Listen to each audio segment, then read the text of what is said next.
Welcome to Becoming Saiyans. A Dragon Ball rewatch podcast. And we're back. I'm Truman. And I'm Jesse. And this is Becoming Saiyans, a Dragon Ball rewatch podcast. On today's episode, we watched episodes 98 and 99 of Dragon Ball, titled Victory's Edge and Tien's Insurrection. And Victory's Edge first aired in Japan on January 27th, 1988, and in America on December 26th, 2002, whereas Tien's Insurrection aired on February 3rd, 1988, and December 27th, 2002. Jumping into some differences from the manga, because there's no trivia in the first episode. I guess you'll never guess what the first difference from the manga is, Jesse. Let's see if you can remember.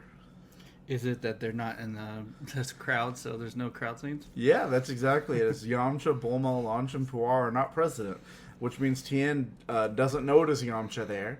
He also doesn't notice that Launch is musing that Tien's an interesting guy, which also, in the manga, apparently she develops a crush on him. But it's being set up earlier in the show because she's there. In the manga, Turtle asks how Goku is able to get through the solar flare, to which Oolong replies he has no idea. In the anime, Puar asks the same question, and Oolong replies like he does in the manga. Whereas Yamcha explains to Bulma how Goku took Roshi's sunglasses. The meditating before starting the third round of the fight is in the manga, and Shin signaling Chiatsu to paralyze Goku before it's revealed isn't in the manga.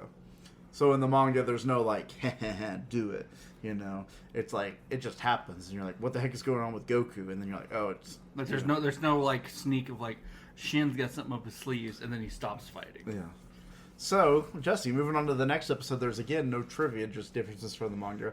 What do you think the first difference is going to be? Hey, guys, in case you haven't been with us for the last couple episodes. For, like, the last 10 episodes, 12 episodes. Guess who's not there?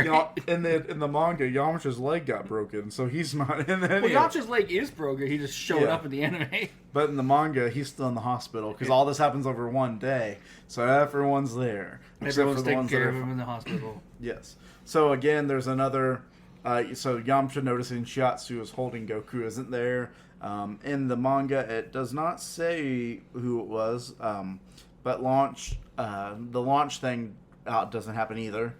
When Goku's knocked down by Tien, the announcer does not begin a countdown in the manga. In the manga, whenever Goku attempts to attack Tien, Shin immediately orders Chiatsu to paralyze the boy. In the anime, it only happens when Goku seemingly is about to gain the upper hand, where the fight lasts longer. There are only 2 paralyzations in the manga, opposed to 5 in the anime. The first one happens when Goku and Tien are in the air in the anime, but are charging at each other while still on the ground in the manga. As such, Goku has further to fall in the anime, and he also pushes off the waiting area gate as opposed to the ring. Roshi takes slightly longer to realize Shin's tricks, where in the anime it only takes 3 compared to the, in the manga he realizes it after the first. On a note of the third paralysis, Goku outright accuses Tien of cheating, but the latter thinks he's just making excuses before a 4th paralysis. Tien's rapid velocity technique is not in the manga. Shin reminding Tien of his duty to avenge Tao isn't in the manga, and Tien allowing Goku to pummel him to make up for Chiatsu's paralysis is not in the manga. And that's all we have as far as differences from the anime, and there is no trivia. So, Jesse, previously on Dragon Ball. The fight continues, and Goku shows that he was just playing around the whole time in the first little bit. Like, yeah, he was getting hurt, but like at the same time, he's like, oh, so I actually need to try now. And so then he immediately starts beating the crap out of Tien for a bit, and then Tien starts to beat the crap out of him for a little bit, and then the solar flare happens, but Goku grabs sunglasses, and then there's a bunch of whole after image techniques going back and forth with each other, and then all of a sudden Goku jumps into the air and can't move for some reason. I wonder what could be happening. Into the next episode, it's obviously Chiatsu doing it because Shin told him to, and Tien, being full of rage, does not notice this until 5 times into it happening. And Goku continually is like, you're cheating. And he's like, quit being a baby and suck it up. You're being a sore loser. And quit making excuses. Meanwhile, everybody else is like, what the heck is going on with Goku? He's jumping into the air and just like, he's like going in for a punch and then just stops. And it's like, okay, so finally Tien's like, hey man, there's been about 5 times where you've jumped in to punch me and then stopped mid-punch just to like float in the air. I wonder what's going on. A little suspicious. Wait a minute. I know somebody who can paralyze people. I refuse to fight this way. If you don't stop Shin, I'm going to step out of this ring. And Shin's like, well, paralyze them both. I'm going to go beat the crap out of them. And Chiatsu's like, no. And then Roshi Kamehamehas him into the next city, planet, continent over. Into the next entire universe. And Shin is gone for the rest of the saga, it seems. And he says, I didn't kill him. He's going to be bruised. He's going to be battered, but he's not dead. And with that, you guys can start fighting again for real life. And Tien, showing honor, allows Goku to beat on him for a minute or so without fighting back so that they are equal in damage taken. And with that, he grows 2 arms, and what the heck is going on right now? And that's what you missed on Dragon Ball. Jesse, go for it. I enjoyed these episodes. I think we're at the point where it's like, it's the meat and potatoes. If you have made it this far into Dragon Ball and you somehow have a reason to just not like these episodes, how did you make it almost 100 episodes in? Yeah. It's like this is the exact type of episode you watch a show like this for. Or these 2 episodes where like you're just getting to the nitty-gritty, you're fighting, you're having plot in the middle of the fight. It's everything Dragon Ball is like in the popular like culture mythos. This is what people think of when they think of quintessential Dragon Ball. Goku fighting the big bad of the season or arc or saga, whatever you want to call whatever you want to call it. He's fighting the big bad of this bit. Tien has shown himself to be an unstoppable force to this point and has beaten up everyone he's came across with. And Goku is the only one standing up against him. And so we've got a big fight going down here. And we are trying to keep up with them and see what's going on, but these are just good ones. Like, the animation, they pull out all the stops for it. There's a couple of times where you can see that they cheat and they reuse some animation a bit, but overall, they bring out all the stops for this episode. For these, like, last 2 episodes, these 2 episodes, and presumably the next 2 episodes, it's all or nothing for these guys. Like, they're pulling it all out. We have a Mermaid Man and Barnacle Boy reference. We have crazy fight techniques. We have Goku being smart, which is good. We have devious schemes from the bad guys and an honorable heel turn, which is great. And with all of that, I really enjoyed these episodes. Like I coming into this, as I was thinking about it, I was like, these 2 episodes are probably going to be one of our like less to talk about, even with the Tien like changing even with how much meat and potatoes is in this. It's like we don't have the full fight yet. We're talking really about the first 3.5 rounds of the fight. Yeah, even though there technically aren't rounds, as the announcer says, he's like, oh, I guess this is round 2. It's like, it's just kind of how it goes. We have the reveal of everything. I think if you've been paying attention to the show, you kind of have picked up on. Goku never fully starts a fight, going all out. Like it's become a thing with him. It's like, it's obvious he holds back until he knows he doesn't have to. Yeah. My first note is actually like, man, we went from the longest fight to the shortest fight, because we talked about how like during the Roshi or the Jackie and Goku in the first tournament fight that like that one was like the longest one in tournament history, where it lasted like a full 12 hours or whatever. Yeah, it lasted forever. Yeah, and then they're like, this is gonna be the shortest one in history, and it's like, well, Goku's gonna have both records under his belt here, and he's gonna be a loser in both. Yeah. But he does not, even though Tien pulls out the classic Super Smash Bros. Move of volleying the person into the air. We just play with my food a little bit. Yeah. Let's get that extra damage while you can't hit up B, up B, up B. And then down smash. Yeah. And then Goku gets up and he's like, oh, that was fun. I think I can actually fight you. I've properly gauged how much effort I need to put into this fight. It's like, Goku, you could have been putting up this effort. If I remember, I'm pretty sure it cuts to like Roshi, and Roshi's like, what? Yeah, like, he's normal like, fighter. Yeah, him and Krillin are both like, what do you mean normal fighting? I don't think Goku could ever be normal. And it's like, no, by normal fighting, Goku just means I don't have to pull my punches. Yeah. I liking it to. I've never really watched Naruto, but I've like seen clips and stuff, and I know like one of the most famous clips is Broccoli taking the weights off. Taking the weights off. It's like it's crushing the entire. It like watching this.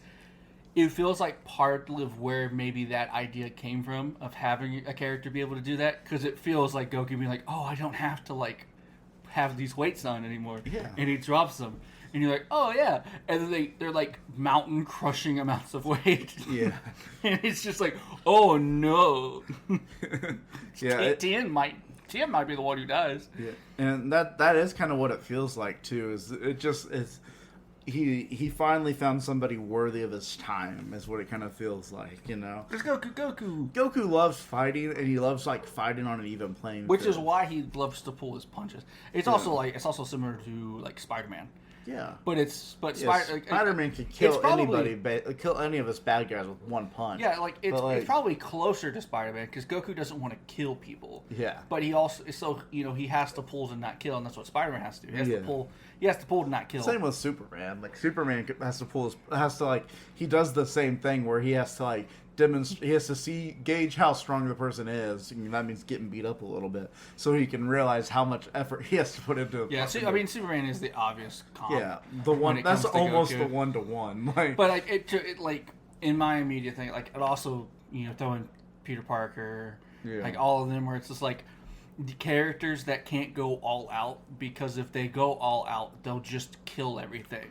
Yeah, like that's Goku, a lot of that part of Goku, I think, is inspired by Superman, because Superman came out in like the 40s. Yeah, the 30s and the 40s. Like, it was way like some of Superman's debut stuff was him punching Nazis. Like that was what he really became famous for at the time when he first came out. And and that's why it's a 1-to-1 comparison between him and Goku. Because that's what this is kind of supposed to be. Goku is the Superman of Japan. Superman of Japan, yeah. Yeah, he's Super Japan Man. He's Super Japan Man. Which is actually kind of funny because they, for a while in DC Comics, not to go on a tangent here, but in DC Comics they had a push for the Chinese demographic where they were releasing, like, they're making superheroes that were the same as like our superheroes, like a Batman, a Superman, a Wonder Woman, a Flash, but they were all Chinese, and so there is like a Chinese Superman named like Tien, and it's like his whole story is like he comes from, I think, another like Superman type of planet, not Krypton, but like Daxam, I think is the name of it, and it's like it's basically the same thing. He lands on Earth, he has Superman powers because they get the same thing because it's like a neighboring planet to Krypton, and so he's got similar powers, and he's a Superman character. Like, he wears a Superman outfit, but his name is, like, Cho-Chen or something like that. Like, it's literally like, that's our Superman of China. It's like when they make Captain Britain. It's like Captain Canada. It's like, oh, so now everybody gets a captain with their flag on them. Yeah, Captain Peggy Carter. Yeah. From What If. Yeah. But... yeah, going back onto this, it is definitely like Goku. It seems like the difference between like Goku doesn't really seem to care all that much about killing people. Like, we know he will kill people, but it's not. He doesn't have a no kill rule. What it is for Goku, and I think it's become very obvious, is like he only kills when there's no other way to stop a force. Yeah, which is I think in life. Yeah. Especially like if you're in a position where killing is an option, like it is a common trope where it's like killing has to be your last option, and you have to be forced into doing it, because the moment you make killing nonchalant is the moment where you're one of your first options is always going to be I just pull the gun out and shoot a guy. Yeah, but I think that's the difference between like the other analogies we've used here, where like Superman or Spider-Man, they really don't want to kill people. They don't kill people, like they don't, know, like unless there's some extenuating circumstance where they're under mind control or something along those lines. Or it's literally like I think like with the.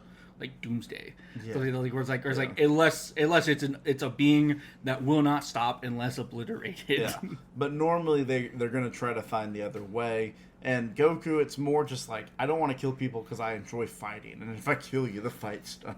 It's like that's what it feels like. But it's also at this level. It's also at the same time, I think it's also like he still has the same moral code of like I don't don't want to be like a proverbial murderer. Yeah. Granted, I don't think in his mind he understands. Yeah, murderer, I think.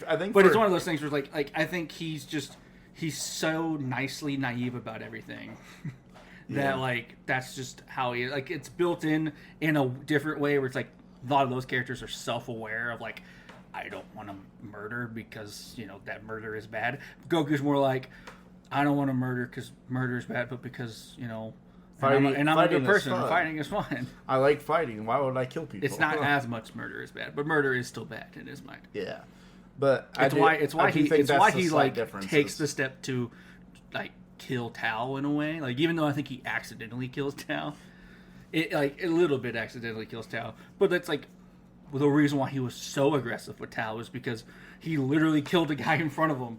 I don't think he's redeemable, guys. Yeah. He even tries to redeem him, and Tao just says no. Yeah, he's like, well, I guess I gotta fight you till you're done. He gives him multiple chances to walk away, and Tao throws a grenade, and Goku's just like, well, I don't want to get blown up, so I'm gonna kick it. I'm gonna kick it in the air. Wherever it goes, I don't control that, And Tao just happens to be there. He's like, oh, I gotta kill Tao. Yeah, it wasn't on purpose, but yeah. I just think there is like some slight differences there. I'm not saying that there's slight differences, but it follows that same character trope of and like I think pulling it does, punches and not trying to kill people. I do think eventually it does become like I don't want to kill people, but at this moment, like as he matures. Yeah, I think at this moment it is more just like I want to have fun in this fight, and if I go out here and kill, I don't get to fight anymore. So why would I kill people? Yeah. I'd rather just not because that means I get to fight more. Yeah. That's what it feels like more, especially in this tournament, more than anything. Is just that like going all out means the fight ends faster and I kill somebody, and I don't want either of those things to happen. Because if I kill somebody, then I don't get to fight anymore, and if I end the fight faster, I don't get to fight anymore. So why would I want either of these things? Yeah. Like, he's so young and so naive. I think that's as far as his thought process can go. As he gets older, I do think it becomes more, I'm a hero and heroes don't kill people, so I'm not going to kill people. Yeah. But I think that's what But at this younger age, it's much closer to the first. Yeah. But while we're there, I cut to launch, and there's a funny moment where she's like, heck yeah, now we got some good fighting. And it's like, while Tien's like beating the crap out of Goku. And it's like, well, listen, like, she just likes fights. Like, she's like, I want to eat my food. I want to watch. We were talking about, because I think somebody says, oh man, this better last longer than my popcorn. We both used to go and watch UFC fights with a friend of mine, Dakota, the one we talked about, passed away. Yeah. We would go and watch them at a sports bar together. On Saturdays, and there were multiple times where we would wait to order our food until the main event so we'd have something to eat during the main event. But the main event's over in like 20 seconds. Yeah, the main event ends before we even like get a chance to even like take a bite of our food. And it's like, oh man, and then the bar closes down because it's like 2 a.m. or whatever, and they're like, well, we're almost staying open because the fights are going. Like, we're a restaurant, we gotta be open in the morning. Like, get out of here. And so we're left with our food, having to like stuff it in a go box and take it back and eat it somewhere else. But it's as we also said, there does come a point in time when you're doing those fights and you watch them a lot and you're like involved with it, where you realize going into like, okay, well the main McGregor card or Ronda Rousey, if they're the main like, cards, those are the times when we were going. Yeah, if those are the main cards, those fights are going to be over fast. You should probably order your food maybe 30 minutes before you usually do.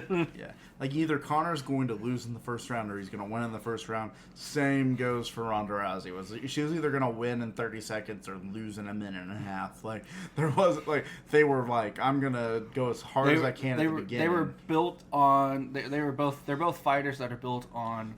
I have to get like a kill fast, because if I don't, well, I didn't train stamina. Yeah, I trained punch fast, punch hard. I didn't train punch long time. And so like seeing that, we also watching this, if we thought that was kind of funny, and we were more launch characters is what that was supposed to be there. It was just like, yeah, we got a good fight tonight. Heck yeah, we got a second round. I can eat my nachos. And then I pointed this out to Jesse. I don't think he noticed it until the second time, maybe. But there's a guy standing behind Yamcha that has a hat that just says mermaid on it. And so I said, mermaid, man, what about Barnacle Boy? Yeah, that's where that SpongeBob joke. So that's why I reference came in. No, I mean, I enjoy the techniques in this, where it's like, You get the volleyball technique. You get Goku pulling out 10 illusions at once. Yeah, and then having more. even more. Yeah, because you get the moment where he like goes to punch Tien, but Tien's one, and so Tien goes to punch him. But then the one that was trying to punch the Tien one was one, so then Goku punches Tien for real life, and it's like, what? How did you make your after image go through an after image? Yep. No, and then there is a really funny moment with like we've been cutting back to Bulma throughout the like fights where it's like she's beating the crap out of Oolong's head, and then like it cuts to her in the first episode as she's doing it, and then like it cuts back to like some fighting, and it cuts back to her and she goes to hit Oolong in the head. He like had went to the other side of everybody and like put his head up like, hey, Oolong got smart. That was a funny little. I gave you a little chuckle when I saw it. Like, hey, Oolong finally learned not to stand next to her. Yeah, and then we get Goku being smart, like Goku being smart twice actually. Yeah. The first time, because everyone thinks that he's being dumb because he like gets a great combo on Tien, launches him in the air, and he goes to start up a Kamehameha wave, and then he like smirks and he's like, oh, nah. Never mind. Yeah. And everyone's like, why didn't he shoot? Like the announcers confused. Yeah. Krillin's confused. Like Oolong and all of them are confused. And then like it kind of keeps Roshi going. tells Krillin, because Krillin's like, why didn't he take the kill shot? And he's like, he would have missed. He would have missed and wasted like energy and left himself vulnerable. Yeah, like it's like you Goku. See Tien like moving. Goku read the fight faster than anyone else could have. Where he's like stops at last second. He's like, wait a minute. He's pretending to fall around. Yeah. He can fly. As soon as I blast this, he's gonna fly out of the way and just like float to the ground.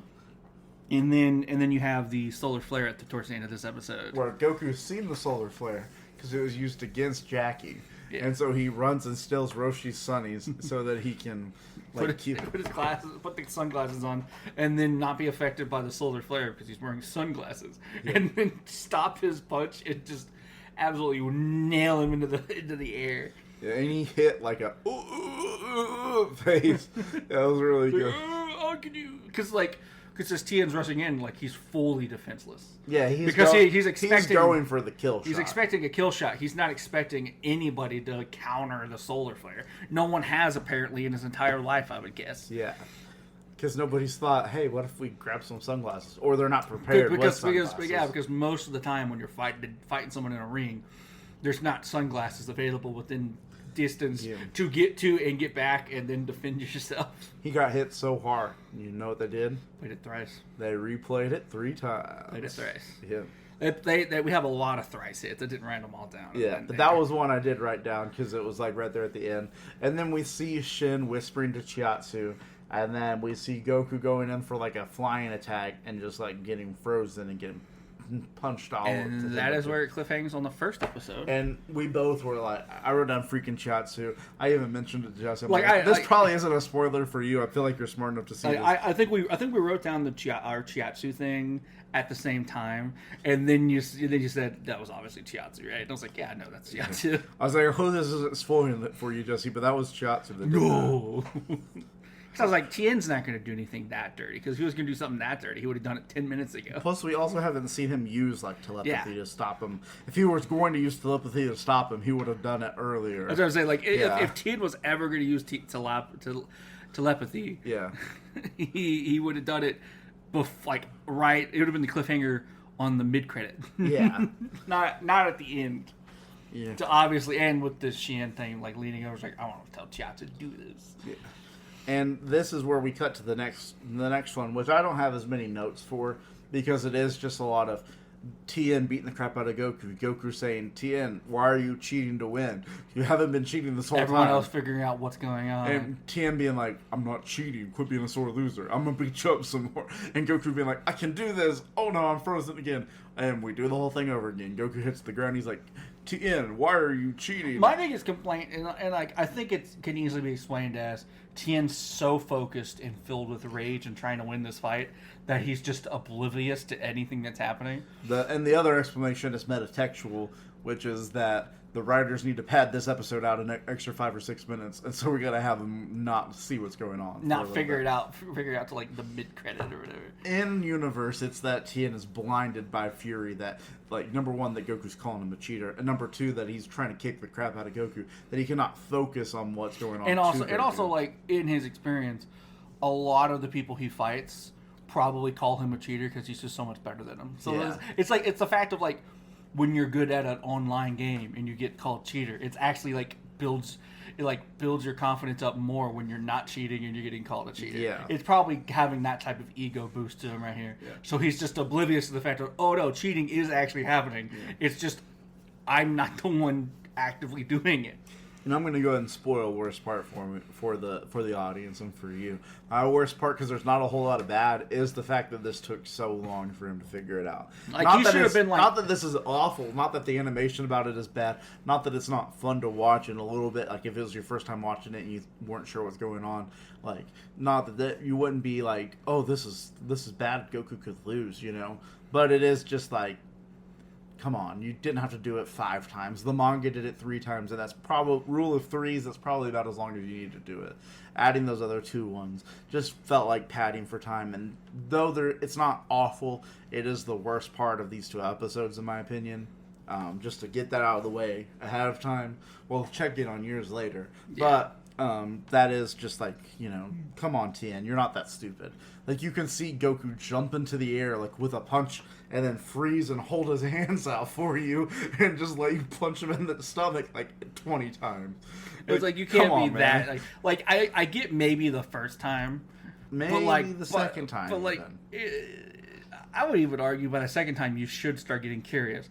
And then on the third time, you're doing, like, a hypothesis test. Yeah, like you're doing a bit of scientific method. I'm gonna stand here and wait and see what happens. Like we're gonna initiate it, and then I'm gonna wait to see if it happens again. Yeah, and then when it happens, you're like, maybe my team's cheating. Yeah, but he does eventually get there. And it's like, well, Tien, the last horse finished crossing the line. It's like even Yamcha figured it out. By the time he's figured it out, launch has been launched like 15 miles inside the island, further inland. Yeah. And it's like... Yamcha was able to figure it out and fully explain it to Bulma. And then Launch pick up on their conversation. Yeah. And Launch sit there and be like, that's messed up. And then it happens enough times that she's like, I'm going to go fix this. And then it happens a couple times after that. It's like, come on, Tien. You like can't hear anything else going on. I see Roshi... And I remember, like, in the trivia where it says, like, Roshi figures it out much slower.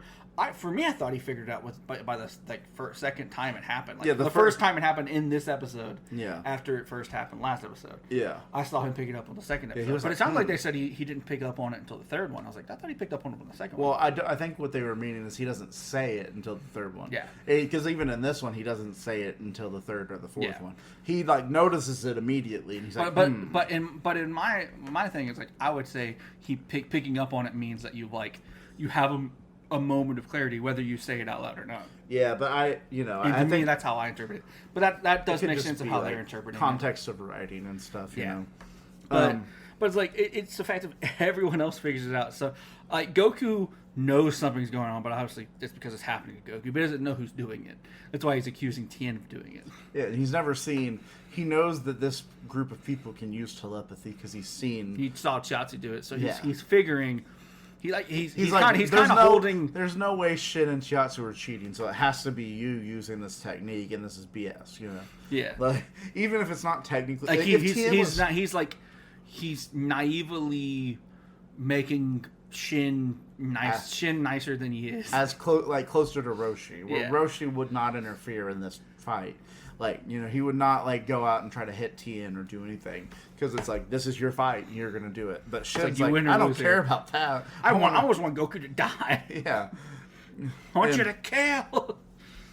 And I love when Tien finally realizes it, and he says, get the heck away. Quit doing this. And then Shin's like, well, fine. Like, freeze them both, Chiaotzu. Chiatsu's like, Nah, man, man, I I like do that." Tien. Tien's my bud. And then shit starts to like pick up. Chiatsu's like, "I'm gonna kill you," and then Roshi's just like, "Duck!" Yeah. And it's just sniper Roshi. And he even shows like a move which I don't think we've seen before with the Kamehameha. Where you can like bend You it. can bend the Kamehameha. Yeah. I don't know if we'd seen that before, Roshi doing it there, but like it I is feel like someone's like, I think maybe just by animation someone's done it before, but I don't think it's. It's literally a thing later on that Yeah, like where you can like bend move, it you around. can move your hands and it'll move and like do like zigzags and stuff like Yeah. But he like bends them forward. Yeah. Or up, I guess I say Upwards. upward, like vertically.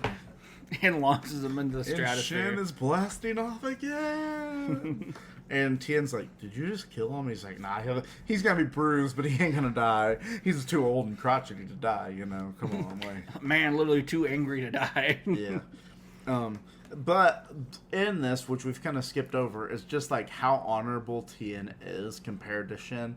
Like the seed that was dropped in by Roshi before the fight started, where he calls it, he's like, "You're not a killer. You're not a You're bad trying guy." to be. You're trying to be a killer. You're trying to be an a-hole. You're trying to live up to the worst killer of all, or the greatest killer of all time, and you can't match him. Like the problem that Tien, I think Chiatsu kind of falls in it too, is like, you've been raised by a really horrible person, so you're living up to standards set by a really horrible person. But it's not in your nature to be like them. To be a horrible person. Yeah. You've But just it's been trained that way, like- and you can be untrained that way. Yeah. It's almost like this could be an allegory for some other people out there, some young people who maybe grow up around where we live and have been taught a certain way of doing things, but it's not the right way. Maybe, you should try to take a look in the mirror and see if this is actually what you want. Yeah. Maybe, it's almost like it could apply to real life. But who could know? But it is that, like, Tien is, like, he's just not a bad guy. Like, he's being forced to be a bad guy. But in his heart of hearts, he's not. And that's why, like, he tried to overcorrect so hard at the beginning of the fight and screamed at Roshi, telling him, "I am a killer. I'm going to be the biggest killer of all time." And it's like, Roshi's like, "Sure, whatever you say, man. I can see in your heart that you're not a killer. Like, your eyes, you don't have killer eyes. Like, you're not a killer." And him laying that in his mind and being like, "Listen, Shin, he sucks. We were trained by the same master, and he sucks. Trust me, I've known him my whole life. He's a terrible person. You don't have to be him just because he trained you, just because he taught you some skills, And then we have, like, we even out the fight. Tien takes the hits, and then we have one of the coolest, most terrifying, like, techniques, I guess, that we've had pulled out. Question mark. Like, I think it says. guy I think Chiatsu references it as like the three witches techniques. Yeah, or 3 witches, 4 witches, or something yeah, like that. something witches techniques. I Yeah. missed the number. I think it was 4, 3 or 4. I think it's 4 because it would make sense with the 4 arms. Yeah, probably 4 witches technique, where Tien like roids out. out. I think does get slightly bigger. They like animated him to be slightly bigger. Yeah, and everybody then keeps grows saying, "Is he going to keep growing?" 2 arms out of his back, Yeah. and like now looks like 4 arms from Ben 10. No, I was gonna make a better reference. Oh, I was gonna say because the changing of his body really reminded me of like when Ben would hit the watch and turn into forms. He's like 4 arms. Goro. Oh yeah, Goro from Mortal Kombat. yeah. I blanked on his name because I think that it might be kind of closer to what Goro was based off of, was that type of stuff. It might be, yeah. Because I mean, forearms might be based off of it too. Like, I would say forearms is more based off of this than it being based off of forearms due to the fact that forearms didn't exist for like 20 years after this was written. Yeah, but I mean like it's that thing where it's like it's that type of character where it's just like I'm excited to see what happens because the possibilities are quite endless when you have 2 extra arms. Yeah. As the narrator says, like Goku has been struggling to fight him with 2 arms. What's he gonna do with 4? What's he gonna do against 4? And so with that, Jesse, I have to go, unless you have any other notes. No, that's my last note was really, that's terrifying. I When said- he pulled I said- both of those arms out. I said, what the actual heck? Because we don't curse on this pod. I said, what the actual heck? So with that, we go into our predictions, Jesse. You want to know what your prediction was? They got them both wrong. Goku wins the fight. Not yet. Tien has a moment of clarity. Yes. Yeah, I mean, yeah. He does have a moment of clarity because he does just look at Shin and say, "That's I just hate you." what." No, he says kidding. that is dishonorable. I will not kill him. I want to win this fight. I will avenge Tal in my way, but I am not a killer. And that's a moment of clarity. As far as if that's not a moment of clarity, I don't know what is. You know. Yeah. And then the last one is Shin is mad because Tien turns against him. I do believe that is the case. Yeah. So, with that, Jesse, I will be deleting your predictions, except for one I assume you're going to keep. Goku's going to win this fight. Okay. We'll keep Goku wins the fight. In hindsight, I should have guessed the fights wouldn't have ended this episode. Yeah. I'm going to go out on a limb and assume the fight ends either at the very end of the next episode, next to the first of the two episodes we're watching, Yeah. or it ends like Midway. at the beginning, like before the mid-credit of the second Okay. episode. All right. It's going to end sometime. So you want to hear the names of the next two episodes? The Absolutely last not. two episodes of the Tien Shinhan saga. You know what? I don't really feel like it. Let me just make these predictions. Okay, blind. go for it then. Go for it. No, I'm kidding. Please read them off. Number one, or episode 100 is The Spirit Canon. And episode 101 is The Fallen. What do you think is going to happen, Jesse? The spirit cannon. Yeah. I'm gonna go out on a limb and assume it's one of two things, and I'm gonna bet my all on one of those two things, and hope that it's not the second one. Okay. Tien and or Goku pulls out a technique called the spirit cannon. Now the other option that I'm not gonna go with is someone shows up with a spirit cannon, like a weapon that is a spirit cannon. It starts like killing a bunch of people in the crowd or something. But I feel like that's not going to happen. I feel like it's going to have to be in the fight. Okay. And so, Jesse, with you guessing that Tien and or Goku pulls out a technique called the Spirit Cannon, hedging your bets there, what do you think the Fallen is going to mean? Well, we did kind of like, I don't know if we spoiled it in the podcast episode or if we spoiled it before we started. It's like, I do know that like the end of these two episodes sets up like the next big bad. Like the first real big bad guy saga. Yeah, we did say it in this probably podcast did, episode yeah. like about 20 minutes ago, Jesse. Yeah. But yes. My brain doesn't work that well very often sometimes. So like I was like, I can't remember if that was like right before we started recording or if you mentioned that like during one after we started recording. Yeah. I remember you mentioned it kind of quickly. Yeah. But it's like, so I'm going to assume the Fallen is in reference to whoever the next big bad guy is. Maybe it's like a fallen, let me say, because it's a big bad, I'm going to say fallen angel he has to fight. That's I'm going on a limb.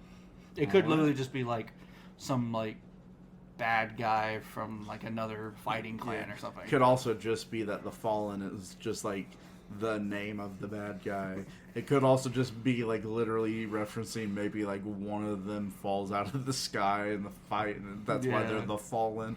Like it could be any of those. It could also just be like, oh, he has to fight a really angry, powered up Shin who fell back out of the sky. Yeah. I don't know. Could be he the Fallen is Shin has turned back evil again. He's ready to kill him. Or Who Tien, knows? you mean? Yeah, Tien. Shin's back and he's ready to kill Goku. I don't know. It could be anything. And that's the fun about these predictions when they're vague like that. And it's not Krillin fighting in the semis. Jackie versus Tien. I wonder what's going to happen there. I wonder what's going to happen. Oh, I bet Jackie and Tien are going to fight. But yeah, Jesse, with that, I've already told my worst part. What is your worst part? I can't, as you stated, there's not really like anything horrendous. Yeah. For Like- me, it is just that because it is bad and because it's Tien taking it's so long. yeah, and because it's one of those like I talked about with the animation that you can see the moments where they cheat a bit. Yeah. Like I don't care about that, if it doesn't get excessive. This is one of those moments where it's like, if it were 3 times instead of 5, I wouldn't have this problem. The fact it takes so long for him to figure it out brings that part down to the point where I can call it a bad part. And I then mean, it's hard for me to pick anything else because I complained out loud about that. Yeah.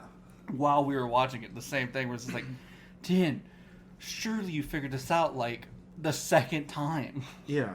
Like we both had the same opinion on it, so I can't really think of anything else to pick that like sucks. Okay. That's not just like me being silly. Like, man, I really hated that they destroyed Roshi's sunglasses. Yeah. Like, I mean, that really sucked. Speaking of Roshi's sunglasses, Jesse, you want to hear what my best part is? Is it him pull the sunglasses? It's Goku pulled the sunglasses. What is your best part? My best part is, man, there's a lot of good stuff to pick. Like the sunglasses is good. I was gonna say, while you think, I can talk about why I like the sunglasses and why it's my best part. You know what? I'll give it because I enjoyed it, like how silly it was. Because obviously, I don't want to cop out and say all of the fighting parts, but all the fighting parts are amazing. Yeah, the animation's great. You know what? I'll actually pick another the other Goku being smart moment, and I'll pick him like not immediately launching. Actually, no. You know what I pick? I'll pick him recovering by shooting the Kamehameha into the ground so he doesn't ring out. Yeah. After getting launched from in the air, after Chiatsu freezes him, like, yeah. I think that was like the 3rd or 4th time you froze him? I think it was, yeah. I think it was the 3rd. I could be wrong. I think it was the 3rd time. No, you froze him. Yeah. I'll pick that one because that's actually like, I think we've seen him do that before. Yeah. We kind of, because we've seen him propel himself with the Kamehameha. We saw it against Krillin, where he uses the Kamehameha to shoot himself up into Krillin. So he does know he can use it as like a directional mover. Yeah, so like it's cool to see him like do it to prevent himself, like barely catch himself before he hits the ground. Yeah, so I like it. Nice. And with that, Jesse, you got anything else you want to talk about before we move to the end? I'm just excited for these next 2 episodes. I am also excited for these. I'm also excited to like start the new saga, like have the new saga name and everything. After these next 2 episodes, after next week's episode, we will be watching the 3rd movie. Which, if you are looking forward to it, we will have to look up the name because I don't remember it. Dragon Ball movies. Jesse, if you want to start closing us out while I look this up, if you know all the stuff, I think I've said it enough. Let's say just remember to like the podcast, give us a rating or review or anything, maybe even a comment on the podcast. Remember to follow us at Becoming Saiyans Pod, and I think literally basically everything. Becoming Saiyans Pod on Twitter, on Instagram, on TikTok, on YouTube. Anything that's normally used, basically any social media that you might find anything on. I think it's at Becoming Saiyans Pod, Becoming Saiyans Pod on all at of that. gmail.com. It's just Becoming Saiyans at gmail.com. Yeah. I was testing you, see if you listen. And you always mock me if you don't see this, but he's always like, and as I'm saying it. So I wanted to see if he actually knew what I was saying during those moments, or if I just have a good cadence. I mean, I had it right. Yeah, you were pretty close. It's one of those things where I'm just like, I'm not the one repeating it every week, so. Yeah. One thing you did forget to say is download, subscribe, rate, review. Yeah. Give us a 5-star rating if you are feeling so lucky. And to name the 3rd Dragon Ball movie, it is called A Mystical Adventure. And that is the name of the 3rd movie. Oh, yeah, it's also the one that you're not excited to watch. It's the one I'm not... It's probably the least excited I've been about for one of these movies. And it'll be after our next week. So in 2 weeks after this episode, we'll be showing you Mystical Adventures. For us, it's going to be like a month before we watch it because we're doing a little bit behind the scenes. We're recording the last 2 episodes of this saga back to back. We recorded this. We're gonna go watch the last 2 episodes, and we're gonna come back and record again. And then we're gonna take 3 weeks off because Jesse is going to watch a movie next week. The week after that, I will be in Nolans, or for you people who don't know what that means, New Orleans. Apparently, our sister didn't get that reference. For the Pokemon tournament. And then the week after that, I think we'll be back. I don't quite think there's any problems that next week, so we'll probably be back. Not yet. That. Well, but there's a chance we have enough in the chamber. Well, actually, let me double check. We have enough queued up that I'll be okay. So you're gone. I'm gonna be gone next week. Yeah, and just for some hindsight, today is May 28th as we're recording this. So you actually I'll talk to you about something later. Okay, but yeah, we have enough like queued up that we're gonna be okay because this is May for us. It's May 28th. For you guys, it's gonna be like the week that I'm in New Orleans. Yeah. Like we'll be okay. This will not affect anything that you guys will be saying. And as we're talking about this, we do want to bring up we will be in Kansas City on June 27th to go watch the World Cup. If you guys also like soccer and you want to hit us up, we'll be there and we'll probably buy you a drink or something. You know, just buy a beer. Tell us where you're at, and we'll meet. We'll try to schedule a restaurant. I guess we should say if we can legally buy you a beer, we will buy you a beer. Yeah, definitely. If not, we'll buy you like a Coke or something. What's the official an appetizer? What's the official? Because usually Coke sponsors FIFA. They still I'm pretty sure it's Coke. Yeah, we'll buy you a Coke. We'll buy you whatever the official drink sponsor. That's not an alcoholic beverage is of the World Cup, but I believe is almost always Coke in the last I'm pretty sure 20. I think it's been Coke since I've seen the Coca-Cola the Coca-Cola with the World Cup at Walmart, so I think that is it. Yeah, I think it's been Coke since the 90s. Yeah, but with all of that, I would like to say once again thank you for listening, and I've been Truman, And I've been Jesse, and the journey continues. Bye.